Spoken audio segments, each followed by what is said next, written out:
다니엘서 말씀을 가지고 함께 묵상하고 큐티하였습니다. 다니엘서에 우리가 잘 아는 다니엘의 이야기도 나오지만 다니엘서의 주제는 하나님의 주권과 다스림입니다. 한번 따라 볼까요? 다니엘서의 주제는 하나님의 주권과 다스림이다. 다니엘서는 이 세상에 아무리 큰 힘과 권세를 가진 나라일지라도 또 큰 권력을 가진 왕일지라도 영원하지 않으며 사라지게 된다라고 말씀합니다. 세상에 영원한 것은 하나님 한 분밖에 안 계시며 그분의 나라만이 영원함을 보여주고 있습니다. 그래서 다니엘서 2장 20절 21절에는 이렇게 말씀하고 있습니다. 우리 같이 한번 20절 21절 같이 한번 읽어보겠습니다. 시작. 다니엘은 다음과 같이 찬송하였다. 지혜와 권능이 하나님의 것이니 영원부터 영원까지 하나님의 이름을 찬송하여라. 때와 계절을 바꾸게 하시고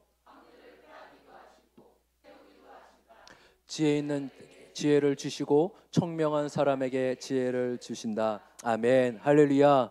하나님은 모든 시기와 계절을 바꾸시며 왕의 권세를 세우기도 하시고 폐하기도 하시는 하나님이심을 믿습니다.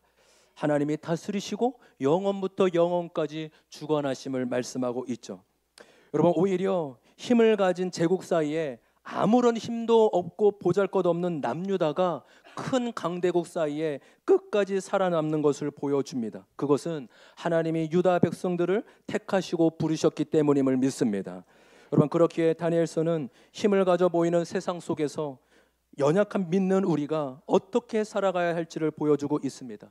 힘을 가진 세상 왕에게 잘 보이는 것이 아니라 보이지 않지만 진정한 주권을 가신 하나님을 의지하고 바라보며 살 것을 이야기해 줍니다.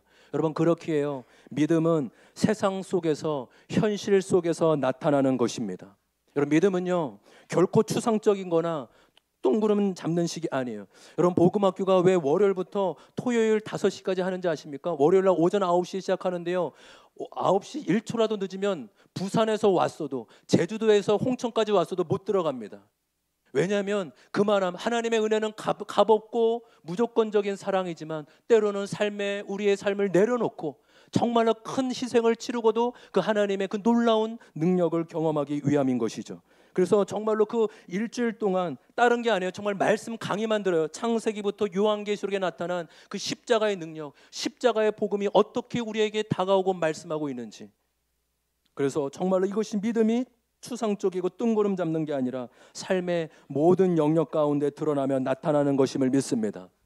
저는 오늘 믿음의 삶의 영역 가운데 돈에 대한 부분을 나누려고 합니다. 예전부터 나누려고 했던 주제인데 이번 주에 그 마음이 강하게 들면서 오늘과 다음 주에 걸쳐 나누고자 합니다. 여러분, 갑자기 돈 얘기를 하니 긴장하시는 것 같은데 헌금 얘기 아니니까 긴장하지 마시고 마음을 열고 들으시길 바랍니다.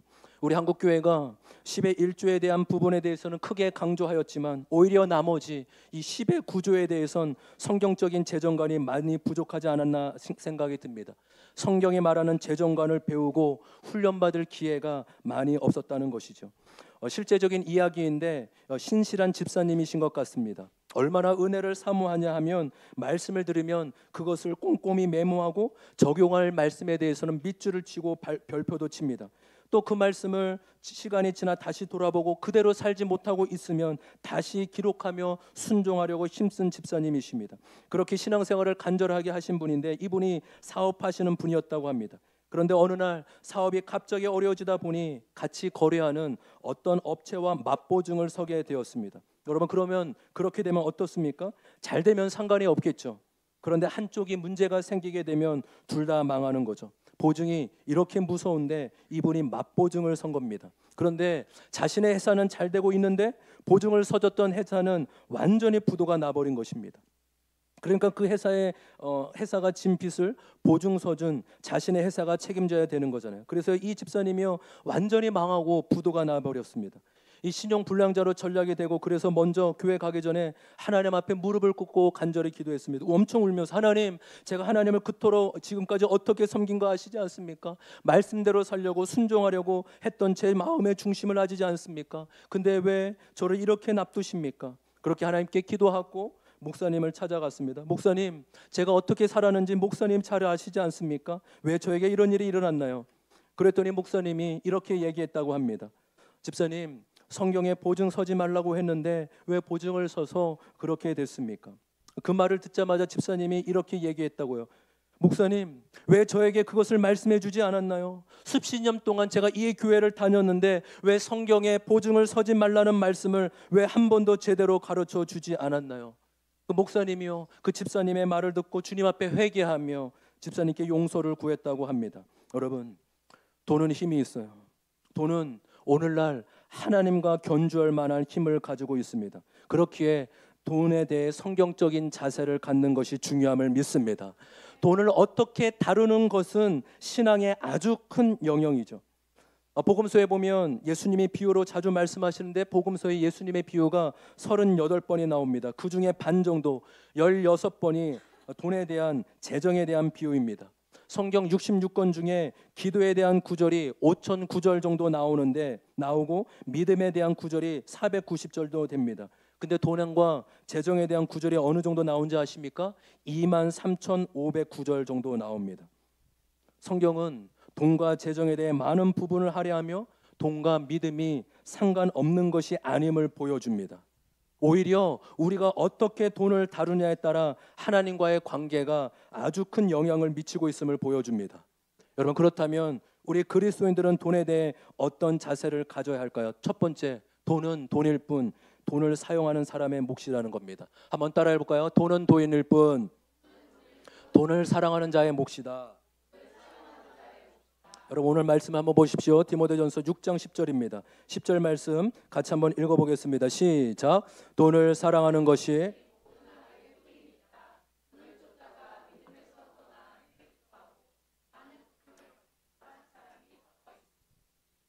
여러분, 돈이 나쁜 걸까요? 그렇지 않습니다. 돈은 죄가 아닙니다. 그러나 돈을 사랑하는 마음이 죄입니다. 다시 말해, 돈은 선한 것도 아니고 악한 것도 아닙니다. 돈은 그저 돈일 뿐입니다. 한번 따라해 볼까요? 돈은 그저 돈일 뿐이다. 쉽지만 당연하지만 정말 와닿는 것이죠. 여러분, 핵심은요, 그 돈을 손에 쥔 사용자의 몫입니다. 정직하게 벌어서 하나님의 뜻대로 사용하면 그것은 선이 됩니다. 그러나 정직하게 벌지 않고 하나님의 뜻대로 사용하지 않으면 악이 되고 화가 됩니다. 이건 사용하는 자의 몫이고 사용하는 사람에게 달려 있는 것이지 돈 자체의 문제가 아니라는 것이죠. 여러분, 오늘 말씀 잘 보십시오. 돈이 모든 악의 뿌리라고 말하지 않아요. 돈을 사랑하는 것이 모든 악의 뿌리라고 말씀합니다. 돈에 대해 어떻게 여기고 어떻게 사용되느냐에 따라 죄가 될 수도 있고 선이 될 수도 있다라는 것입니다. 혹시 여러분 중에 돈을 싫어하는 분이 계십니까? 당연히 없죠. 여러분, 목사님 저도요, 돈 좋아해요. 제가 이번 주에요, 아내에게 말씀 때문은 아니지만 그냥 얘기하다가 갑자기 이런 얘기를 주고받았어요. 여보, 내가 돈 생각하지 않고 이 2+ 한우 마음껏 한번 먹어보고 싶어. 여보, 내가 킹클랩 얼마인지 보지 않고 마음껏 먹어보는 그날이 와봤으면 좋겠어. 그 말이 끝나자마자 또 아내로부터 진리가 들려오는 거예요. 지금 우리가 뭐가 부족하냐? 이렇게 사는 것도 감지덕지 아니냐? 왜 돼지고기로 만족하지 못하냐? 답정녀예요, 답정녀. 알죠, 답정. 답을 정해주는 여자. 답정녀. 저는요, 목사인데도 돈이 얼마나 힘이 있는지 잘 알고 있습니다. 이 기독교 서점에 가보면 사고 싶은 책이 한두 권이 아니죠. 돈이 많으면 사고 싶은 책 마음껏 살 수 있을 텐데 마음을 쓸어안고 늘 제한된 돈에 맞출 수밖에 없습니다. 제가 아내와 연애할 때 처가에서 많이 반대했습니다. 왜냐하면 아내가 손이 크고 베풀고 나는 것을 좋아하는데 목회자 사모가 되면 고생하지 않냐, 이 좋은 대학원까지 공부시켜놨는데 이 신학생이 웬 말이냐, 그러면서 반대하신 거예요. 지금도 회개하고 계세요. 그 반대한 것에 대해서. 여러분, 돈은 우리에게 필요합니다.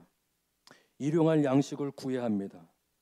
필요한 돈을 버셔야 되고 필요한 돈을 어느 정도 모아야 합니다. 하나님은 돈 자체를 문제 삼지 않으십니다. 대신 우리가 돈을 어떻게 여기고 어떤 마음으로 대하고 있나 주의 있게 보십니다. 왜 그렇습니까? 하나님의 관심은 우리의 마음에, 우리의 마음 자세에 있기 때문인 것이죠. 반면에 돈을 잘못 이해하고 집착하고 다루면 인생에 타격을 엄청 크게 받습니다. 미혹을 받고 인생이 무너지기도 합니다. 소중한 관계를 잃어버리고 심지어 건강까지도 잃게 되는 것도 있습니다. 여러분, 돈은 나쁜 게 아니지만 우리에게 평안을 주는 게 아니라 편안을 줍니다. 높은 뜻 교회 우리 김동호 목사님이 자주 하는 말씀이죠. 돈은 있고 많으면 편안한 삶을 살 수는 있지만 돈이 많다고 평안한 삶을 사는 건 아니라는 거예요. 여러분 맞죠? 여러분 부자고 100억을 가진 자산가라도 마음이 평안하지 않을 수 있다라는 것이죠. 이 노벨 경제학자인 이 폴 사무엘슨 교수는 행복 공식에 대해서 이렇게 말하였습니다. 행복이란 소유를 욕망으로 나눈 값이라고 합니다. 그러니까 소유가요 아무리 많다 하더라도 욕망이 줄어들지 않으면 행복감은 전혀 느껴지지 않습니다. 그러니까 이 행복 공식에 따르면 어떻게 해야 될까요? 그렇죠. 그러니까 소유가 많아지거나 아니면 욕망을 줄어들이거나 하면 됩니다. 여러분 알다시피 소유를 늘리는 것은 힘들고 어려움이 있고 대신 욕망은 내가 나름대로 조절할 수 있죠. 그런데요 이것이요 말처럼 쉽습니까? 우리가 죄성을 가진 존재이고 욕망 덩어리인데 어떻게 욕심을 알무릴 수 있겠습니까? 그래서요 이 사무엘슨 교수가 이렇게 말했습니다. 소비는 경제학의 영역이고 욕망은 종교의 영역이다. 저는 이 사람이 하나님을 믿는 사람인지는 모르겠지만 정말 탁월한 아주 예리한 지적 아닙니까? 소비는 경제적인 영역이고 욕망은 어디의 영역이라고요? 종교의 영역이라는 거예요. 욕망은요 다른 어떤 것으로도 다스리거나 절제할 수 있는 게 아니라 신앙으로만 종교로만 마음과 욕망을 다스릴 줄 믿습니다. 오직 참된 신앙만이 그리스도인으로 인해 절제하며 조절할 수 있는 것이죠. 우리 6절 말씀 볼까요? 6절 말씀 다 같이 한번 읽어보겠습니다. 시작. 여러분 경건으로만 신앙으로만 우리의 마음을 다스릴 수 있음을 믿습니다. 여러분 그렇게 우리가 먼저 돈에 대한 자세, 돈에 대해 어떤 마음을 가지고 있는지 아는 것이 중요하다고 할 수 있죠. 우리 적용 질문 한번 같이 한번 읽어보겠습니다. 시작. 돈은 나에게 어떤 의미와 영향을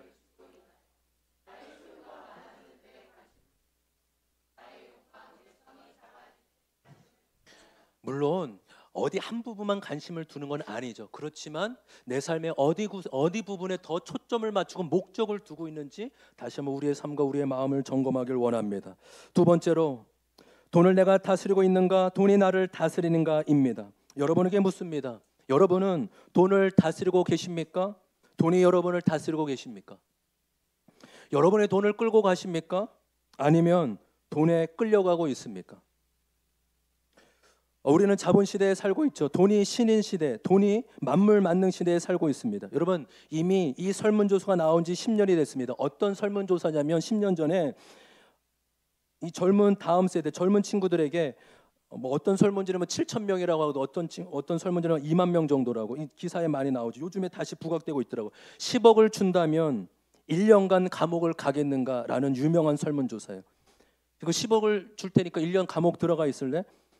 죄 짓고 여러분 초등학교 학생에게 물었을 때 1년간 감옥 가면 10억 주겠다. 12%가 그러겠다고. 중학생이 되니까 조금 더 올라가죠. 그렇죠. 12%가 28% 늘어갑니다. 고등학생은 무려 몇 프로입니까? 44%예요. 44%. 근데 대학생은 나오지 않았지만 51%. 그러니까 대학에 가면 흔히 얘기해서 세상에 대해서 눈이 열리니까 세상의 절반 그렇죠. 감옥에 가든 야 무슨 수단과 방법을 써더라도 나는 10억만 있으면 돼. 돈으로 못 살 게 뭐가 있어. 돈으로 뭐든지 살 수 있어. 이렇게 여기는 거죠. 여러분 이 설문지가요 아쉬워요. 대학생만이 아니라 성인까지 어른까지 직장인에게 물었어야 될 것 같아요. 그러면 정말 비참한 숫자가 나오지 않았을까 여겨집니다. 10억 1년만 감옥 간다면 10억 주겠습니다. 그럼 수많은 남편들이 여보 내가 1년간 고생하고 올게. 얘들아 아빠가 1년만 감옥 갔다 오면 우리 서울에 집 살 수 있어. 그럼 애들도 아빠 정말이야? 아빠 그럼 수고 좀 해줘. 고생 좀 해줘. 1년만 아빠만 하면 우리 다 편하게 살 수 있어. 여러분 돈이 모든 게 가능하다는 것을 실제적으로 보여주고 있는 시대 가운데 우리가 살고 있다라는 것입니다. 마태복음 6장 24절에 예수님이 이렇게 말씀하셨죠. 제가 읽겠습니다. 아무도 두 주인을 섬기지 못한다. 한쪽을 미워하고 다른 쪽을 사랑하거나 한쪽을 중히 여기고 다른 쪽을 업신 여길 것이다. 너희는 하나님과 재물을 아울러 섬길 수 없다. 예수님 말씀이에요. 하나님과 재물을 동시에 아울러 섬길 수 없다라고 하십니다. 예수님이 하나님이냐 사단이라고 묻는 게 아니에요. 그렇죠? 하나님이냐 돈이냐 하나님이냐 재물이냐 물으십니다. 여기서 말하는 재물이란 단지 돈이 아니라 헬라어 원문에 보면 맘몬이라고 나와 있습니다. 맘몬이란 그 당시 중동 지역의 돈에 대한 신입니다. 그러니까 돈은요 강력한 힘과 영향력을 가지고 있다라는 것이죠. 그렇기에 우리는 마음을 겸하여 섬기는 게 불가능한 것이에요. 하나님을 신으로 섬기든지 아니면 돈을 신으로 섬기든지 둘 중에 하나라는 것입니다. 무엇이 나에게 더 크게 힘을 미치는지, 무엇이 나를 끌고 가고 있는지 마음을 살펴보라는 것입니다. 여러분, 빚은 무서워요. 빚을 지게 되면 그 빚에 빚이 아닙니다. 빚입니다. 빚의 종이 되는 겁니다. 그 빚에 내가 끌려가는 겁니다. 물론 시대적으로 빚이 없는 사람이 없고 빚을 줄 수밖에 없습니다. 그러나 빚을 지혜롭게 감당하시고 잘 갚아가시길 바랍니다. 지금 빚 때문에 일하느라 교회 나오지 못하는 지체가 있는 것이 저의 목회자로서 저에게 얼마나 큰 안타까움인지 몰라요. 어쩌면 이 설교도 그 지체에 대한 안타까운 마음으로 준비하게 된 것이에요. 빚이 그만큼 무섭다고요. 그래서 우리가요 돈 무서운지를 알고 빚이 무서운지 알아야 합니다. 왜요? 어느 선을 넘으면 그 빚과 돈이요 하나님보다 더 크게 내 삶을 지배하고 끌고 가기 때문이라는 거예요. 돈과 신앙과 마음은요 뗄래야 뗄 수 없는 관계입니다. 저는 그 유튜브에서 가끔 개 영상을 봅니다. 개 영상, 강아지 나오는 애완견 나오는 영상이죠. 이 강아지를 키우는 주인이요 강아지가 말을 안 듣고 워낙 이 주인 말을 안 듣고 힘들게 하니까 전문가한테 문의하고 솔루션을 받는 겁니다. 그런데요 보면은 영상을 보면 10 중에 9은 뭐가 문제일까요? 이 주인과 개가요 서열이 바뀐 거예요. 집의 주인이 누구인지 아세요? 여러분 집의 주인은 원래 누구죠? 사람이죠. 근데요 사람이 주인이 아니라 개가 주인이 되어서 사람이 그 개를 컨트롤을 못하고 끌려가는 거예요. 그러면 그 개 전문가가 와서 어떻게 솔루션 주는지 알아요? 목줄을 먼저 채우고요 강하게 줄을 당기는 거예요. 그 사인이 뭘까요? 네가 주인이 아니라 내가 주인이라는 거예요. 너는 이 집의 주인이 아니고 내가 이 집의 주인이야. 나는 너한테 끌려다니지 않을 거야. 이 줄을 당길 때마다 그 신호가 그 사인이 오는 거예요. 근데 주인이요 개를 얼마나 사랑인지 모르겠지만 아끼니까 아플까봐 이렇게 당기려. 그러면 그 전문가가 이렇게 하면 안 됩니다. 이렇게 하니까 지금 개가 이렇게 된 겁니다 하는 거예요. 개를요 팍팍 당겨. 진짜 무서워요. 영상 그래서 준비했다고요. 제가 실감나게 한번 보세요. 짧아요. 한 30초 임팩트한 영상이에요. 틀어주세요. 물진 않죠? 물어요? 네. 아 그래요? 만지면 물어요. 만지면 바로 달리더네. 뭐라고 소문났어요? 깡패라고? 엄청 뜯네. 여기? 진짜 저거 안 되겠네. 그러고 주율 저한테 줘보세요. 이제 저희랑만 우리만 있으면은 보면 컨트롤이 안 돼요. 나 일단 전혀 통제가 안 돼요. 물론 이것 때문에 저를 이제 도움을 요청하셨을 건데 절대 안 돼요. 왼쪽 손으로 지금 잡고 있죠. 얘가 저기 짖으면 줄 당기세요. 아 그 정도로 몰라요. 팍 당겨요. 네, 그 정도. 이해되셨죠? 핸들이 너무 좁아서. 자, 그 다음에 줄까지 다 넣고요. 문 닫으세요. 이 상태가 세팅이 된 상태에서 보호자님이 외부인을 드리는 거예요. 한번 있어볼게요. 너무 요구적이야. 그래서 우리가 의자 한번 뒤집어 본 거예요. 근데 이건 원래 누가 해야 된다? 보호자님이 할 줄 알아야 된다. 짧지만 임팩트 있죠. 여러분 돈과 사람과 개의 서열이 바뀐 거 얼마나 우스워요. 근데 돈과 우리의 위치가 서열이 바뀔 수 있다라는 거예요. 우리가 돈을 다스릴 대상이 아니라 돈이 우리를 다스리는 게 아니라 내가 돈을 다스리는 겁니다. 우리가 다스림을 받아야 되는 분은 오직 한 분 하나님밖에 없음을 믿습니다. 믿음이란 돈보다 하나님이 힘이 있고 크신 분임을 인정하는 것입니다. 나는 돈보다 더 사랑하는 대상이 있어. 나는 선택하는데 돈보다 더 분명한 기준이 있어. 돈을요, 도구의 자리에 놓지 않으면 우리는 돈에 끌려가게 되고 돈이 주인 노릇하는 삶을 살아갈 수밖에 없습니다. 우리의 삶엔 하나님이 목적 되시고 돈은 도구에 불과하게 여겨야 되는 것입니다. 나는 이 돈을 가지고 하나님을 위해 하고 싶은 것이 있어. 나는 이 돈을 가지고 이 땅을 섬기고 하나님 나라를 위해 살고 싶어. 여러분, 돈이 내 위에 있고 나를 지배하려고 할 때 그 돈에 대해 가장 저항하는 효과적인 도구가 무엇인지 아십니까? 하나님 앞에 돈을 올려드리는 것이에요. 나는 돈으로 살지 않습니다. 나는 돈에 휘둘려 다니지 않겠습니다. 돈이 내 주인이 아니라 하나님이 내 주인입니다. 그 돈을 통해 주님 일하심을 행하시옵소서. 여러분, 그렇기에 헌금은 돈의 문제가 아니라 마음의 문제예요. 내 삶의 주인됨을 고백하는 것입니다. 여러분, 11조는 잘 들으세요. 권사님, 장로님이 드리는 게 아니에요. 11조는 예수님이 나의 구주고 주인이라고 믿는 자는 누구나 하는 거예요. 지금 상황이 너무 힘들고 어려우십니까? 11조 안 하셔도 괜찮아요. 10에 0.1조라도 1조만 안 되죠. 그 똑같은 건가요? 10에 0.1이라도 1조라도 하십시오. 상황이 좀 더 나아지면 10에 0.5조라도 드리십시오. 그리고 성경에서 말하는 구약 성경에 이제는 10에 1조예요. 하나님의 은혜를 주시면 10에 2조 해도 괜찮습니다. 왜요? 그것은 돈이 아니라 마음을 드리는 것이고 하나님이 내 삶의 주인임을 인정하는 고백이기 때문입니다. 귀한 청년들 잘 들으십시오. 청년 때 11조를 구별하여 드리지 못하면 어른이 되어서도 못 드려요. 저는 이번에 차량 특별 헌금에 누가 얼마를 했는지 아직 다 알지 못합니다. 혹시나 우리 청년 중에 아직 못한 청년이 있으면 10만 원도 괜찮아요. 아니 5만 원도 괜찮아요. 하나님께 자원하여 드리십시오. 저는 여러분, 헌금에 대한 설교는요, 헌금하라고 해서 하는 것도 아니고요, 내지 말라고 해서 안 하는 것도 아니에요. 그러니까 목회자가 할 수 있는 것은 헌금의 의미, 헌금이 성경적으로 어떤 의미 있는지만 알려주고 성도는 그것을 듣고 결단하는 것뿐입니다. 근데 다 아시잖아요. 그럼 1200만, 1300만이 어떻게 채워졌어요? 모르겠어요. 어떻게 채워졌어요? 저도 누가 냈는지 모르기 때문에. 그래서 여러분 잘 들으세요. 헌금은 하나님과의 관계 안에서 이해해야 되는 것입니다. 돈에다가 목줄을 채우고 돈을 도구의 자리로 놓는 거예요. 계속 돈이 주인 노릇을 하는 것을, 야, 돈, 너는 내 주인이 아니고 내 종이야. 내가 너를 다스리고 내가 너를 이끌어 갈 거야. 네 자리로 돌아와. 제가 한 달 전쯤에요, 집에 있다가 굉장히 재미있는 광경을 보았습니다. 경민이가요, 조용히 있다가 엄마를 부르더니 부엌으로 데려가는 거예요.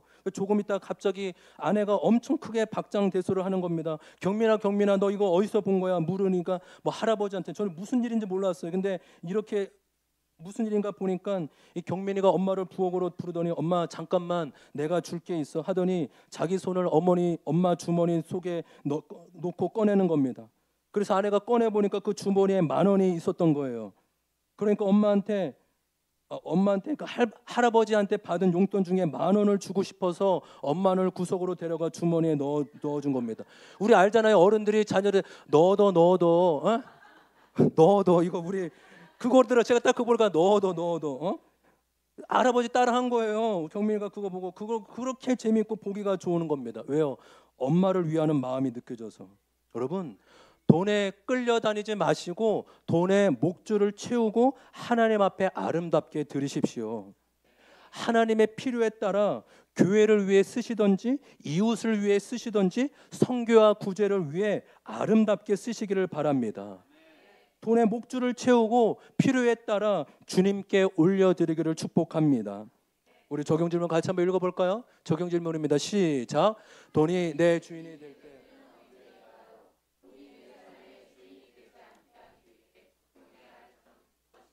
여러분, 이건 목회자도요 끊임없이 훈련해야 됩니다. 하나님이요 목회자의 삶 가운데 재정 훈련 없으면 목회자가 될 수 없어요. 지금도 받고 있고 또 오랜 시간 받았습니다. 아마 앞으로도 하나님 훈련시키겠죠. 이거는 목회자만이 아니라 하나님을 믿는 모든 백성을 훈련시키는 아주 귀한 믿음의 영역임을 믿습니다. 마지막으로 세 번째, 돈도 재정도 구속사 안에서 해석되어야 된다라는 것입니다. 따라해볼까? 돈, 재정도 구속사 안에서 해석되어야 한다. 오늘 6장 9절의 말씀을 보십시오. 우리 9절 말씀 같이 한번 읽어보겠습니다. 9절 다 같이 한번 읽어보겠습니다. 시작. 그러나 부자가 되기를 원하는 사람은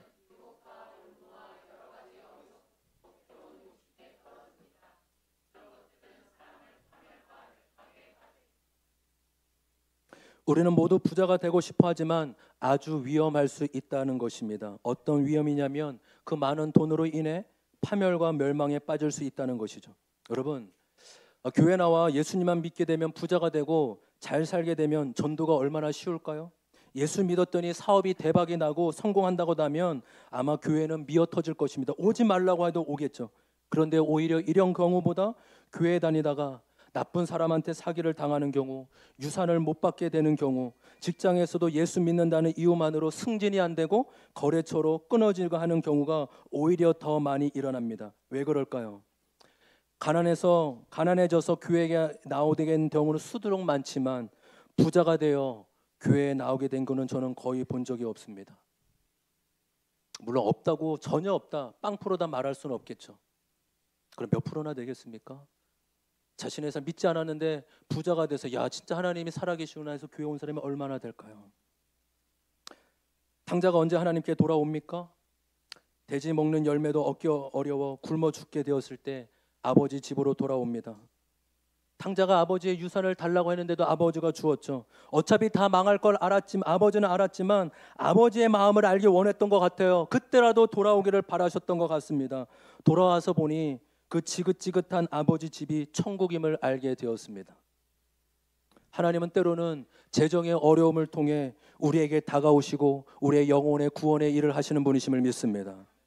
탕자가 정말 굶어 죽을 지경이 되니까 아버지 생각이 나고 돌아온 겁니다. 다 잃고 다 빼앗겨 보니 아버지 집이 천국인 것을 경험한 것이죠.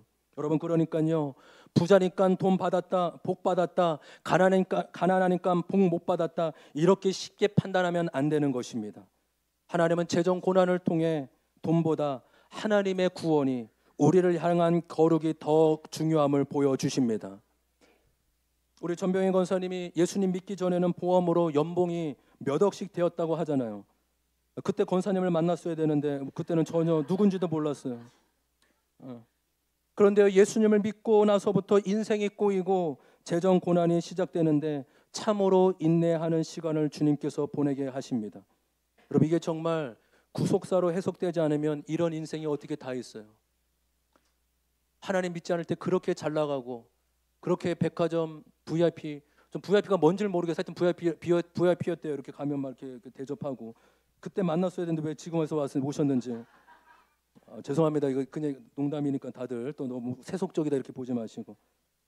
그러나 하나님은 그의 백성에게 진짜 중요한 것이 무엇인지, 진짜 가치 있는 것이 무엇인지 삶을 통해 가르쳐 주시는 분이심을 믿습니다.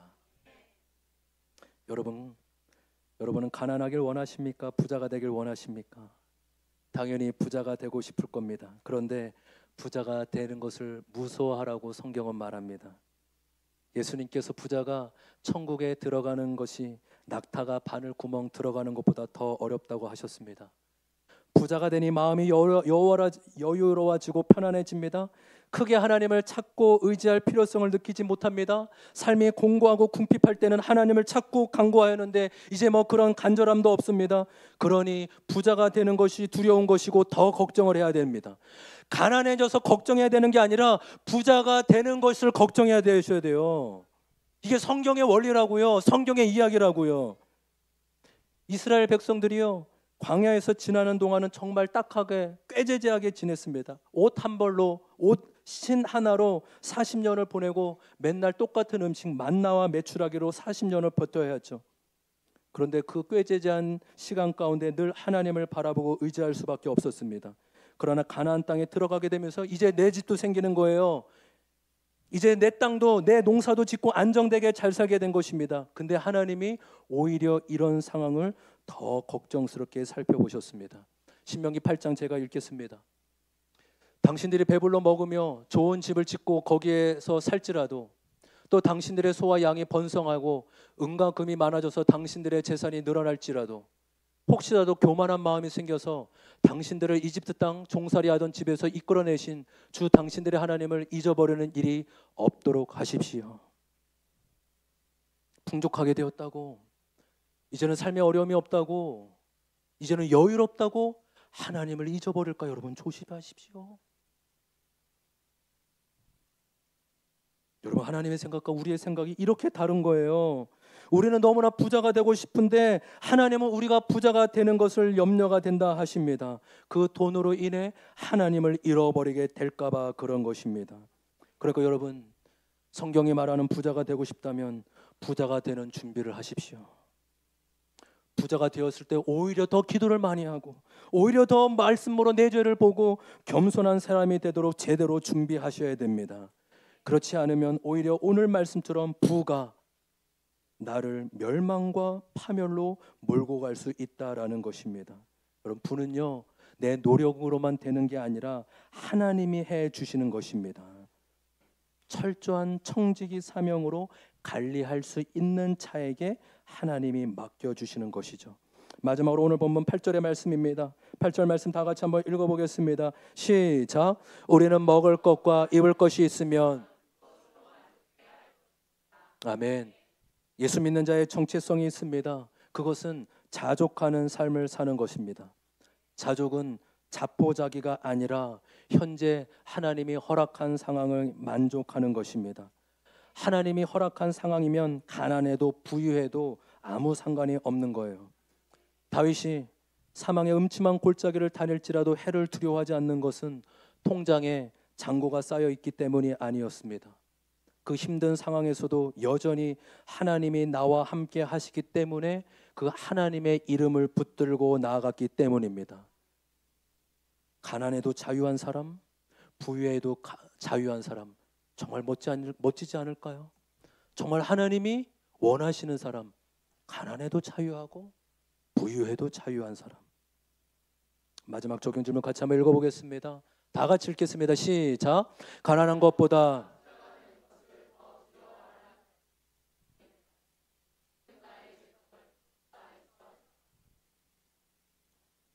그런 말씀을 정리합니다. 저와 여러분이 돈을 사랑하는 자가 아니라 하나님을 사랑하는 자가 되기를 소망합니다. 돈이 목적이 아니라 돈을 도구로 아름답게 사용하는 자가 되길 원합니다. 무엇보다 재정 또한 구속사 안에서 해석하며 허락하신 상황이 하나님이 주신 것임을 믿고 또 나의 마음을 늘 돌이켜 회개하며 주님을 따라가는 저와 여러분 되시길 주님의 이름으로 축원합니다. 아멘. 오늘은 우리가 하나님 앞에